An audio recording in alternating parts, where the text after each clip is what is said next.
Lady Godse ಜೈಲು ಪಾಲು. ತನ್ನನ್ನ ತಾನೇ ಹಿಂದೂಗಳ ಸಂರಕ್ಷಕಿ ಅಂತ ಕರೆದುಕೊಳ್ತಾ ಇದ್ದ ಓರ್ವ ಮಹಿಳೆ ಇದೀಗ ಪೊಲೀಸರ ಅತಿಥಿಯಾಗಿದ್ದಾಳೆ. ಅದರಲ್ಲೂ ಆಕೆ ಜೈಲು ಪಾಲಾಗಿರೋದು ತನ್ನದೇ ಸಹವರ್ತಿಯಾಗಿದ್ದ ಒಬ್ಬ ಹಿಂದೂ ಯುವಕನ ಕೊಲೆ ಪ್ರಕರಣದಲ್ಲಿ. ಆಕೆಯ ಹೆಸರು ಪೂಜಾ ಶಕುನ್ ಪಾಂಡೆ. ಈಕೆ ಧಾರ್ಮಿಕ ವಲಯದಲ್ಲಿ ತನಗೆ ತಾನೇ ಮಹಾಮಂಡಲೇಶ್ವರ ಅನ್ನಪೂರ್ಣ ಅಂತ ಹೆಸರನ್ನ ಇಟ್ಕೊಂಡಿದ್ಲು. ಉತ್ತರ ಪ್ರದೇಶದ ಅಲಿಗಢ ಮೂಲದ ಈಕೆಯನ್ನ ಮಾಧ್ಯಮಗಳು ಲೇಡಿ ಗೋಡ್ಸೆ ಅಂತ ಗುರುತಿಸಿದ್ವು. ಅದಕ್ಕೂ ಕಾರಣ ಇದೆ. ಸಾರ್ವಜನಿಕವಾಗಿಯೇ ಮಹಾತ್ಮ ಗಾಂಧೀಜಿಯವರ ಪ್ರತಿಕೃತಿಗೆ ಗುಂಡು ಹಾರಿಸಿ ಗಾಂಧೀಜಿಯವರನ್ನ ನಿಂದಿಸಿ ನಾಥೂರಾಮ್ ಗೋಡ್ಸೆಗೆ ಪೂಜೆ ಮಾಡ್ತಿದ್ದ ವಿವಾದಾತ್ಮಕ ನಾಯಕಿ ಈಕೆ. ಕೆಲ ವರ್ಷಗಳ ಹಿಂದೆ ಹರಿದ್ವಾರದ ಧರ್ಮ ಸಂಸದ್ ಕಾರ್ಯಕ್ರಮದಲ್ಲಿ ಮುಸ್ಲಿಮರ ವಿರುದ್ಧ ಪ್ರಚೋದನಾಕಾರಿ ಭಾಷಣ ಮಾಡಿ ಸುದ್ದಿ ಆಗಿದ್ಲು. ಇಷ್ಟೇ ಅಲ್ಲ, ಇತ್ತೀಚೆಗೆ ನಡೆದ ಅಯೋಧ್ಯೆ ರಾಮ ಮಂದಿರ ಪ್ರತಿಷ್ಠಾಪನಾ ಕಾರ್ಯಕ್ರಮಕ್ಕೂ ಈಕೆ ಆಮಂತ್ರಿತಳಾಗಿದ್ಲು. ಆದ್ರೆ ಈ ಸ್ವಯಂ ಘೋಷಿತ ಹಿಂದೂ ಹೃದಯ ಸಾಮ್ರಾಟ್ ಮಾಡಿದ ಅಸಲಿ ಕೃತ್ಯ ಕೇಳಿದ್ರೆ ನೀವು ನಿಜಕ್ಕೂ ಬೆಚ್ಚ ಬೀಳ್ತೀರಾ. ತನ್ನ ನಿಕಟ ಸಹವರ್ತಿಯಾಗಿದ್ದ ಯುವ ಉದ್ಯಮಿ ಅಭಿಷೇಕ್ ಗುಪ್ತಾ ಎಂಬ ಯುವಕನ ಹತ್ಯೆಗೆ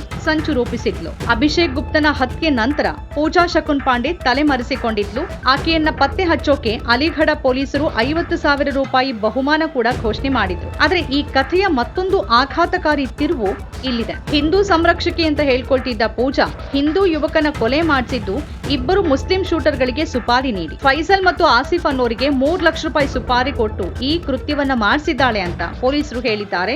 ಈಕೆಯ ಪತಿ ಅಶೋಕ್ ಪಾಂಡೆ ಕೂಡ ಇದೇ ಪ್ರಕರಣದಲ್ಲಿ ಈಗಾಗಲೇ ಜೈಲ್ ಪಾಲಾಗಿದ್ದಾನೆ. ಪೂಜಾ ಮತ್ತು ಅಭಿಷೇಕ್ ನಡುವೆ ಅಕ್ರಮ ಸಂಬಂಧವಿತ್ತು ಎನ್ನಲಾಗಿದೆ. ಅಭಿಷೇಕ್ ಈ ಸಂಬಂಧದಿಂದ ದೂರ ಉಳಿದು ಪೂಜಾಳನ್ನ ಬ್ಲಾಕ್ ಮೇಲ್ ಮಾಡೋಕೆ ಶುರು ಮಾಡಿದಾಗ ಕೆರಳಿದ ಪೂಜಾ ಹತ್ಯೆಗೆ ಸಂಚು ರೂಪಿಸಿದ್ದಾಳೆ ಎನ್ನಲಾಗಿದೆ. ಇದಲ್ಲದೆ ಪೊಲೀಸರು ಮತ್ತೊಂದು ಕಾರಣ ಹೇಳಿದ್ದಾರೆ. ಅಭಿಷೇಕ್ನ ಟಿವಿಎಸ್ ಶೋರೂಮ್ ನಲ್ಲಿ ಯಾವುದೇ ಬಂಡವಾಳ ಹೂಡದೆ ಪೂಜಾ ಪಾಲುದಾರಿಕೆ ಕೇಳಿದ್ಲು. ಇದಕ್ಕೆ ಅಭಿಷೇಕ್ ನಿರಾಕರಿಸಿದಾಗ ಅದು ಕೊಲೆಗೆ ಕಾರಣವಾಯಿತು ಅಂತಾನೂ ಪೊಲೀಸರು ತಿಳಿಸಿದ್ದಾರೆ.